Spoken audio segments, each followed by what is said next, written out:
Oh, what a day! What a lovely day!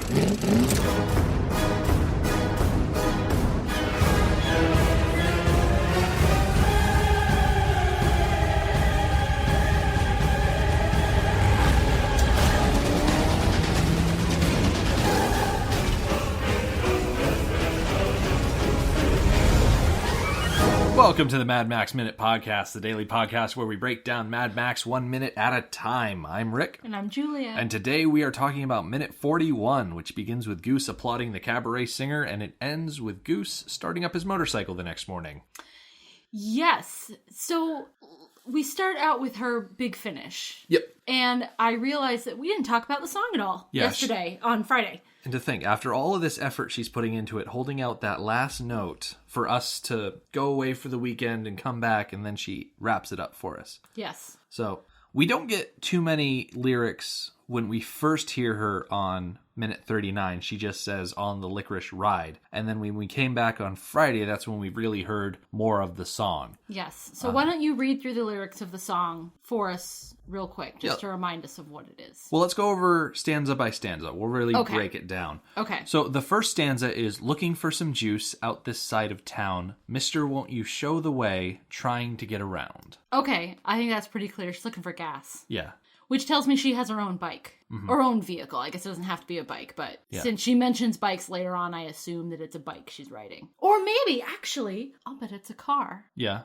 She's driving a car around. And then in the second verse, she hops on his bike. Yeah. So in the second stanza, we go to only one thought left that makes me come alive, and that is you and me side by side on the Licorice Ride. So, yeah, it kind of sounds like she starts off as her own person just looking for some gas.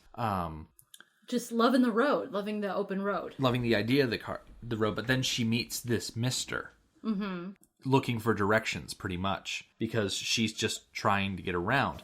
But then her thought changes to the idea of maybe going out on the road with this guy. And it's getting her excited. It's making her come alive, so to speak. And so that leads us into the last stanza, where she says, motorbikes and leather men take me to the edge of the dream. Hold on tight. Know it sure feels right. Stick to you like a tire on the Licorice Road. So it's very obvious that the idea of the Licorice Road and the Licorice Ride are all about you are driving on black pavement, on a road or a highway, just a dark colored stretch. Well, actually, I think it ends up having the same meaning, but I did find out that road licorice is, let me find it in my notes from Friday.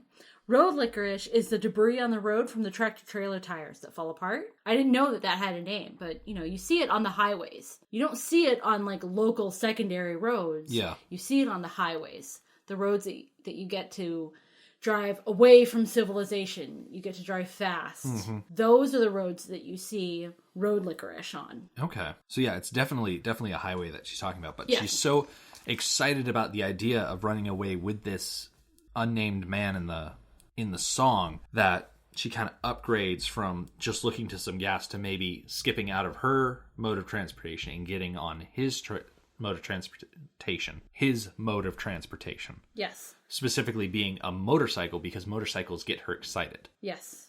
And there's, all sorts of innuendo in there. All sorts of innuendo. Yeah.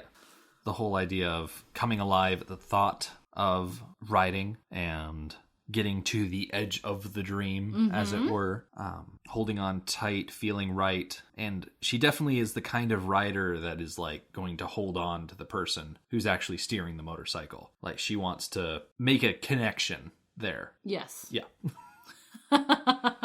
So it's a very sensual song. As fun as it is, it also is, it's upbeat and it's fun, but it's also got that double meaning there. That makes it especially fun, I guess. Yeah. So when she's done with the song, she licks her upper lip. Okay, so yeah, as soon as she cuts off the note, she doesn't so much lick her lips, she licks her teeth. Yeah, it's weird. And it's weird because you would expect her to lick her lips. Can we watch it again? Because I really think she licked her lip. Yeah. Okay, so we're going to bring it up here, and I'm going to hit play. sings the note, and then... Nope, it's lip. Is it lip? It's lip. It looks like teeth. I mean, I know it looks like teeth because Is I don't it just like the critiquing other people's looks, but she's got a lot of teeth. Yeah, that top row is very thick. Okay, so I'm going to try and, like, click through this. Okay, yeah, okay. Yep. So at pretty much...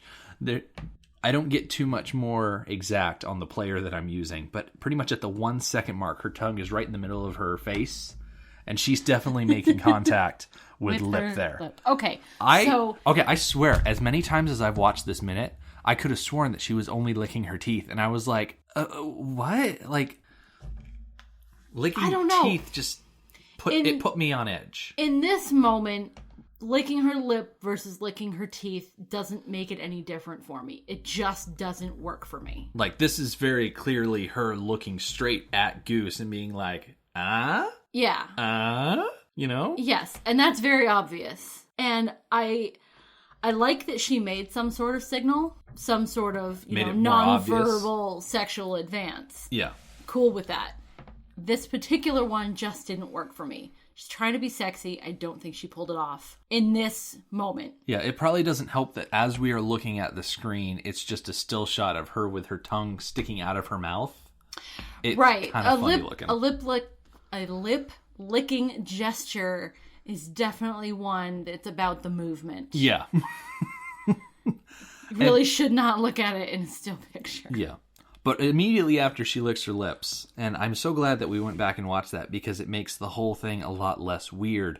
But in the very next shot, Goose is immediately responding. On his feet. Oh, yeah. No one else... Clapping way more than everybody else. Everybody else is like polite applause. Yeah. Like, there's a couple people clapping. There's one girl who's, like, whistling. The couple in the background that were making out have, like, stopped. Oh, yeah. You can actually see both of their faces. Yeah. But he gets up and he's clapping and he just shouts, "Yeah, baby." And just... Which I bumped up against a little bit. Yeah. Because when he says, "Hey, baby," yeah, baby, makes it sound like he already knew her and that they already had a relationship and that he was there to see her sing. Mm-hmm. But everything else about how they've interacted so far and how they interact for the rest of the minute tells us the opposite. Yeah. So I don't know what to do with that. I think it's different. You know, you don't find yourself in a day-to-day situation where people are calling you baby out of the blue. Not most of the time. No. So this is something that's probably a bit more common in his world, where he calls women that he is interested in baby as some sort of way to be charming, I guess. Yeah, I guess so. You know, was it last episode? Was it Friday that you asked me if I can see the charm in Goose? And I was like, yeah, I guess so. Was that on Friday? You know, that's you know. Yeah, in this moment, no, I can't really see the charm in Goose. Meanwhile, there's probably a whole score of women that the very thought of Steve Bisley just gives them the vipers. But yeah, he is very excited to have heard that show. And then as he's clapping, we cut back to her and she does this like little face scrunch thing. It's really cute. Yeah. I really like how she does that. Like he shows his appreciation for the performance and she reciprocates. So it's almost like by just like this little facial expression. She licks her lips at him. He stands up and applauds and kind of steps closer to the stage. And then like her response is just to like scrunch her face up at him. Yeah. Give him like a little smile. So it's like there's a bit of a social contract being drafted here. Yes, I was going to say that. Like it's non-verbal consent. It's that they are saying to each other, we know where this is going, and we are both adults, and we are both okay with it, and let's proceed. There's no need to be coy about it. It's very obvious what is about to happen. Yes. You know, he is going to verb the adjective noun, as it were. Yeah, absolutely. And they are just going to go be all about that. Yep. And that is absolutely fine, because these are two consenting adults, and, not one non-consenting adult and 8 other aggressors, This is okay. Right. What is happening here for now. I do appreciate that we have seen the not okay side of sex. Mm-hmm. Well, now we are seeing a very okay side of sex. Like, this is how it should be done. Two consenting adults.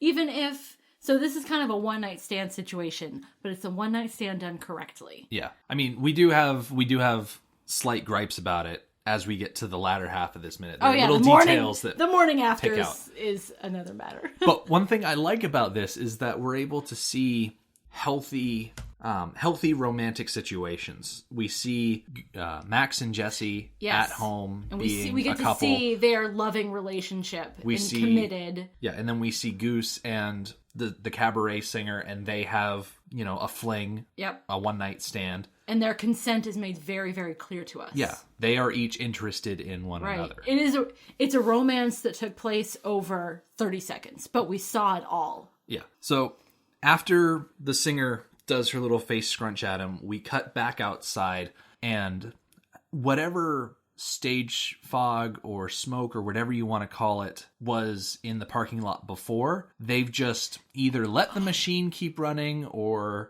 turned it up to 11. Yes. Yeah. To make another reference to Spinal Tap Minute. Yeah. But there is just so much more smoke and fog now than there was on Friday when we were first talking about this scene.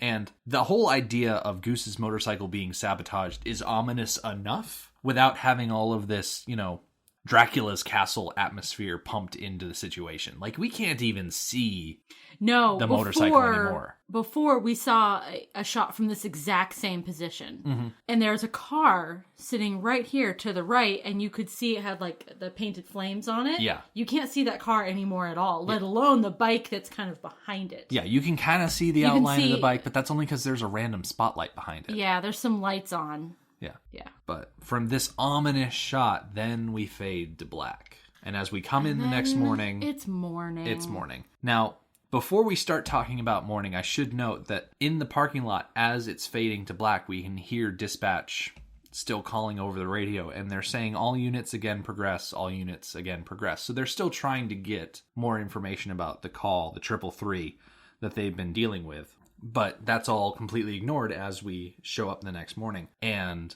we find ourselves in the bedroom of the lounge singer. And specifically, we are focused on Goose, and he's putting on his equipment. Yes.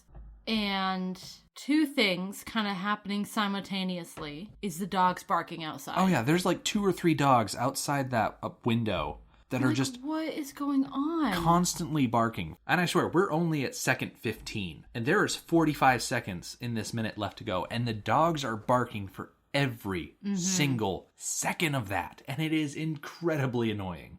It is. I'm really curious about that sound choice and what the intention was.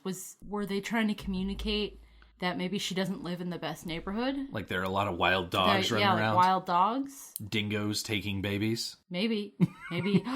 I also noticed the room itself. Mm-hmm. It feels very British with the wrought iron bed and the very fancy light covering. The very fancy lamp. It feels British. Yeah, she's got these dark burgundy curtains. Australia is a British colony. Yeah, it started off as a British colony. Right. Now it's a constitutional monarchy. It's whatever Canada is. I think. It's the same thing as Canada. And that is another fact that we will get corrected on. Something we should have looked up by our Australian listeners, because they are... Please, Australian listeners. You guys are the best when it comes to correcting us. I would not encourage you to stop. Yeah. And it actually reminds me, funny enough, it reminds me of the aesthetic in a movie that I've mentioned once before, A Town Like Alice, which is directed by George Miller, has Steve Bisley in it. Mm-hmm. And it reminds me of that same aesthetic, which is a cross, you spend some time in England and some time in Australia. So it very much reminds me of that. Yeah. So this whole time that we're in the bedroom, Goose is gearing up.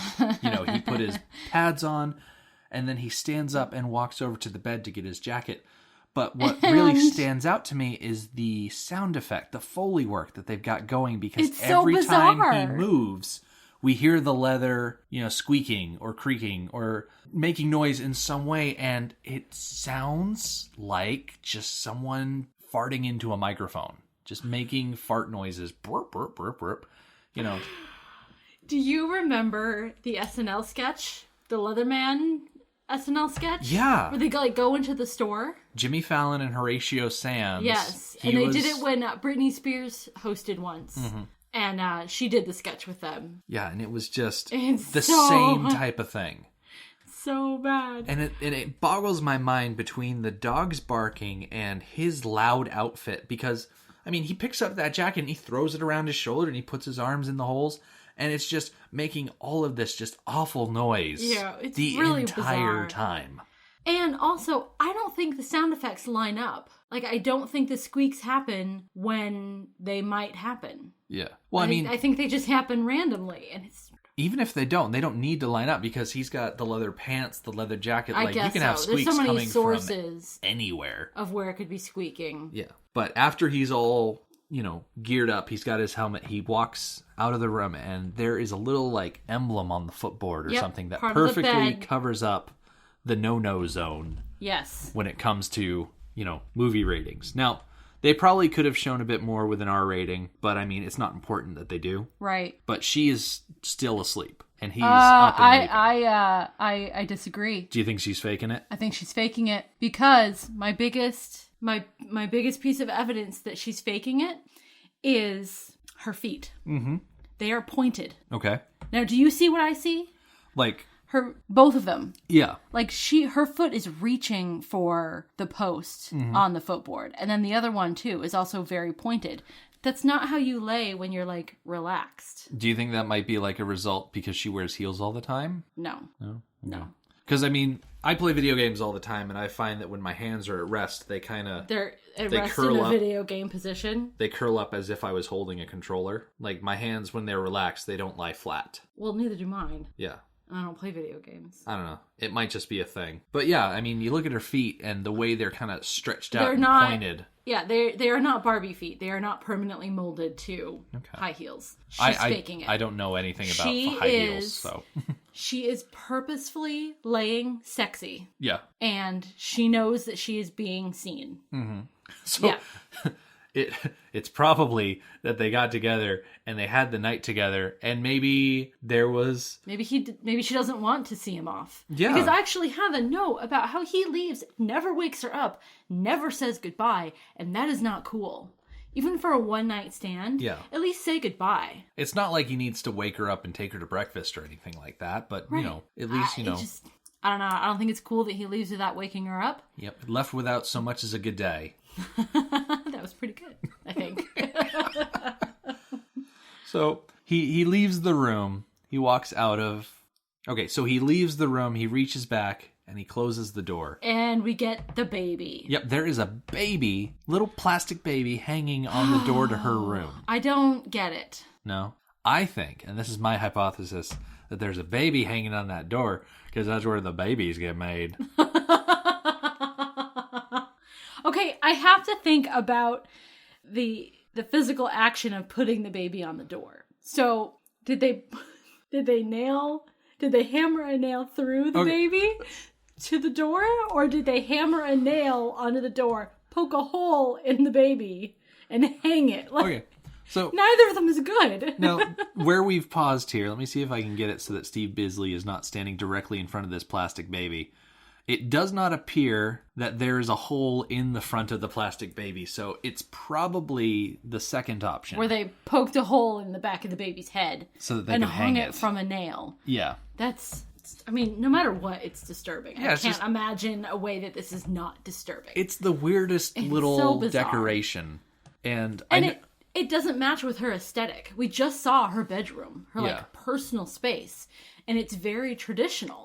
yes, the weirdest little thing. Yeah, and it is eclectic. Nothing like Max and Jesse's house as far as eclectic goes. Yeah. Theirs is bizarre. Yeah, if this was Max and Jesse's house, they would have plants everywhere. Right.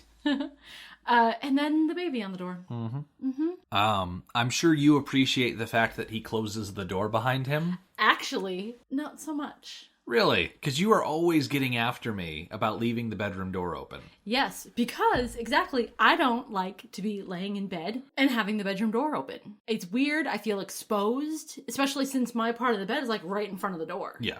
So I do appreciate that he closes the door, but why was it open? It's like they slept with the door open. It was already open. When we join the scene, the door is already open. Okay. He didn't open it to leave. It might have been, maybe he went to the one of them went to the bathroom. Or he went to the bathroom as he was getting dressed. He probably did go to the bathroom because he was getting dressed. Then he didn't close the door after. Well, he probably knew he came back from the bathroom, was getting dressed, and knew that he was just going to go right back out again. No. I don't know. Nope, it's not cool. The door should never be open, especially because she's naked. Naked. I don't know. It's just not... No. Yeah. And of course, the whole baby on the door thing. Yep, I get baby getting on the caught door. up on that. Yep. But from the baby on the door, we fade into the exterior of him walking down this alleyway. Now, interestingly enough, this alleyway that he's parked in is 14 Claremont Street in South Yarra. So the club in this shot of him walking down is off to his left. And I'm assuming that the singer probably lives in one of the buildings that surrounds this area. Mm-hmm. Which... That would make sense. I had to say, that's terribly convenient if you can find a place really close to where you work, especially if you work odd hours. Because that way, as soon as your shift is over, you don't have to take a bus. You can just walk home. Yeah, especially convenient when you pick up a guy. Yeah. So he's walking through this alleyway, and he kind of flicks the antenna of this blue car. Because he is so pleased with himself. Yep. He's so pleased with himself, but she didn't wake up to say goodbye to him. She pretended she was asleep, so that might say a little something about himself. Mm-hmm. I'm not so sure she was quite pleased. Yeah. But interestingly enough, as little information as we could get about the cars in the parking lot yesterday, Mad Max Movies, their vehicle page, pointed out that the blue car is a 1969 Pontiac GTO. All right. Yeah, which is interesting. Do you think it's her car? It might be. I mean, we have no evidence. Yeah, it could be really the color anyone's, but... seems... I mean, it's kind of a feminine shade of blue. It does seem like it would... if you had to ascribe this car to anybody in the movie that we had seen... I would give it to her. Absolutely. And so Goose flicking the antenna. I mean, I wouldn't put it past him to just flick any random antenna. Sorry, I'm getting caught up in the entendres. Are we still talking about antennas here? Yeah. No, I don't think so. So I think him flicking the antenna and it's her car. I think that's exactly what it's telling us. Yeah. Yeah. Yeah, I think you're right. Yeah. So as he's walking down this alleyway and flicking the antenna, we can start to hear the dispatch again. Yes. The radio, once again, left on all night. It was on all night, and there's a lot of other people that live around here. Yep. So not only were the dogs barking, but this dang radio's going all night. Living in the city. Maybe that's why the dogs were barking, because they were annoyed by the radio. Probably. Oh, it's his own fault. As we get closer, we start to realize what they're saying. So dispatch talks about how some units to 3-day Angel Patrol, and then she says, "Nice to have you back, Big Bopper 2." Now we know from the Knight Rider chase that Big Bopper is Charlie and Roop. Yes. So it sounds like Charlie is back out on the road. Yeah, I'm interested that he is designated as Big Bopper 2, because we learned way back in the beginning that he was a designated driver. For that day. Okay. I'm thinking they switch off. Okay. Because I see that. Roop was never out of the game. Right. He was always in circulation. So it sounds like Charlie has healed to the point where he can go back out and not do pure office work. Yeah. So that's a nice little side detail. It is. And then dispatch calls over for Sun City Sector 3. There's a Code 4 trauma in progress. Sun City Sector 9, Code 4 in progress. So there's Code 4s popping up all over the Sun City sector. Yeah, so it's a busy morning. Yeah. And Goose goes for a ride. Interestingly enough, when dispatch calls a Sun City Sector 9 Code 4 in progress, that is the last bit of spoken dialogue we get until Thursday. Yes. So these next couple of days, just no words. There are no words. No words. So he rounds the Pontiac. We're listening to dispatch, and he pretty much mounts up on the motorcycle, and we get a lot of really close shots of him flipping switches and kicking levers and starting up the motorcycle. Yeah, they really want us to be anticipating something going wrong. Right. And they're very particular about where they're showing us. They're showing us the left side of the bike, particularly where Johnny was mucking things around. And so Goose starts up the bike and a bunch of smoke billows out the pipes, and it's like... And everything's fine. The whole time we're watching this... And nothing's going wrong. It's like they're expecting us... Yeah, they're... To want something to happen. Right. They're building the tension, but I think they're being heavy-handed about it. Yeah. I don't think they did a very good job of building the tension. Mm-hmm. I mean, I'm glad that nothing happened right here, but the payoff is too far away. Yeah, it is really far away for them to be teasing us here. Because I figure, okay, so they tease us here when he starts up, and then we kind of, at the end of this minute, start to see him pull away, but the minute cuts off. We won't actually see him starting to drive away until tomorrow. Yeah. But there's that first little instance where something could go wrong. Mm-hmm. And they're trying to build tension here, but then it dissipates. Yes. Because nothing happened. It's interesting that nothing went wrong because it is a trope that you start the car and it blows up. Yeah. And so we've been led to believe that he's going to start his bike and something is going to go wrong. Mm-hmm. And it doesn't happen. So it's the anti-trope. Yeah. Yeah. It's an upset of expectations for viewers. And which isn't that like part of the definition of comedy? I guess is upsetting I think so. Expectations. Like the whole idea of a humorous joke is something that plays with people's expectations. Right. So I think maybe that's why we didn't feel it. So it's like a knock knock joke. Right. You know, knock knock. Who's there? Exploding motorcycle here. Or who? Exploding motorcycle doesn't happen in this scene. Yeah. Like it's sort of an anti joke. Right. Is it? No, not an anti joke. I don't know. Just we're sitting here expecting something to happen and nothing happens. Yes. It's probably the reason that the lounge singer was pretending to sleep. Right. An unsuccessful knock-knock joke. Yeah, that's one way to put it. Mm-hmm. I mean, I don't want to talk down about the Goose. I mean, there's an awesome line that comes up. I want to say... I want to say it's going to be on Thursday, but you know, you don't write off the Goose. That's the mantra. Yeah, but at the same time, if I'm not mistaken, this was his last night with a woman, right? Yeah, you could say that. This was his second to last ride, because his absolute last ride is what we're going to see over the next 2 days. Yeah. So we are going to do our best to make we'll Goose come up riding with down the highway as interesting as we can. Yeah, I think we'll get creative. So stick with us. Come back tomorrow and the day after, and we will make sure that we got plenty to talk about. In the meantime, our website is madmaxminute.com. You can follow us on Twitter at madmaxminute and like us on Facebook at facebook.com/madmaxminute. Thank you for joining us for Mad Max Minute number 41. We will see you tomorrow. Motorbikes and leather men, take me to the edge of the dream.